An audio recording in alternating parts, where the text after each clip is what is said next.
Let's take a look at the oscillator section in Twin 3. So I've loaded the default sound, which sounds like this. Pretty thick, pretty rich sound. I'm going to simplify this to the clean preset here. And that sounds a lot more simple. We just have one oscillator active. We do have this filter on. When I hover my cursor on this number 1 here, I can just click on the power button to turn off that filter. And now we're hearing the pure oscillator by itself. The controls are fairly simple. You can see here we have an on-off button for the oscillator. We have a drop-down for the different waveforms. We have tuning options here. So here we have semitone control. Unfortunately, we don't have a way to snap to semitone values. You can see it does go in between. But you can always double-click and type in a specific value. So if I type in 7 here, I can get it perfectly on 7 semitones. Also, holding down Command on a Mac and clicking on this parameter will reset it back to default. And that applies to pretty much all other controls. Feed control or octave control here. Fairly straightforward. Next, we have oscillator sync. So this oscillator can be synced to some kind of a hidden oscillator in the background, and you get that classic sync scream effect.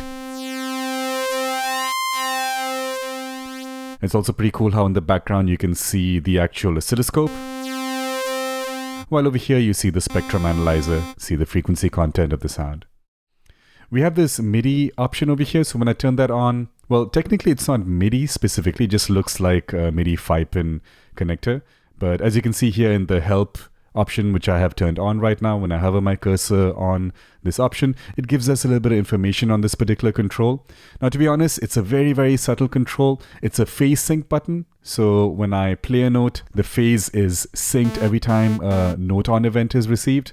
This is very, very subtle. So you may have to experiment by clicking and turning it on and off, depending on how much sync you have and how percussive your entire sound is. So I wouldn't spend too much time on this. We do have the classic sync effect over here, and that works great. And then finally, we have a level control over here.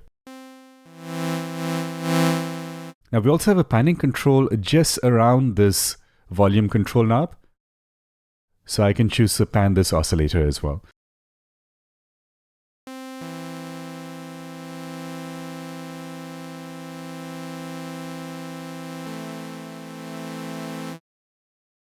Again, I will hold down Command and click on it to reset it back to the default. We have this X option here to completely get rid of the oscillator, and now we have nothing loaded in. If I'd like to add oscillators, I can hit the plus button. I'll add a second one here. Let's set them both to exactly the same octave. So they're both 8 feet and everything else is identical. Now when I play a note, on a purely digital synthesizer, you would hear that the two oscillators are perfectly identical and you just hear a level change. But in this Twin 3, you should hear this phase interaction between the two oscillators. And you can see here activity in the spectrum analyzer. And that means there's a little bit of variation in the oscillators to kind of give it a little bit of that analog vibe. So we don't have to detune the oscillators, even though they're perfectly in tune. They already have a little bit of subtle change.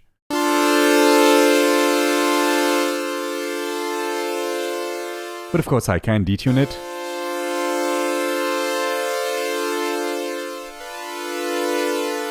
And get more of that.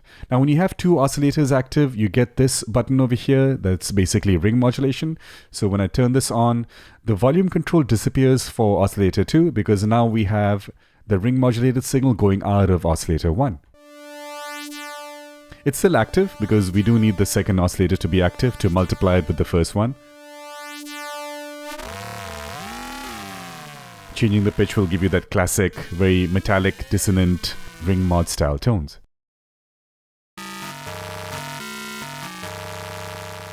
Now we can choose to add more oscillators. Under the plus button here, we have a third oscillator. You might think that since it's called Twin 3, it comes with 3 oscillators, but actually you get 4. So I have 4 oscillators active right now. I can change all the settings of these independently from each other. We can have ring mod active between 2 of these. So you get 2 pairs of ring modulation. Now let's talk about the different waveforms. It would be nice to have a solo button. We don't have that. Let me just turn off these other oscillators. focus just on the sawtooth. So that's the sawtooth waveform, odd and even harmonics. We have a square, but it's not a pure square. This is the pure square, where you get only odd harmonics. If I switch to the other square, you can see there's a little bit of even harmonics in there as well. Now, irrespective of which square waveform you choose, you get your pulse width control. You notice that this parameter wasn't there in the sawtooth. So that's nice. On the triangle, now this is not the pure triangle, this is the pure triangle, which also only has odd harmonics. But if we switch over to the other triangle, its harmonics are quieter, but it does seem to have some even harmonics as well. Then we have the pure sine wave, which is just the fundamental frequency. We have two noise options, white noise, pretty consistent across the frequency range, and then pink noise, which tends to have a bit more low frequency compared to the high end. Alright, so that is the oscillator section in Twin 3.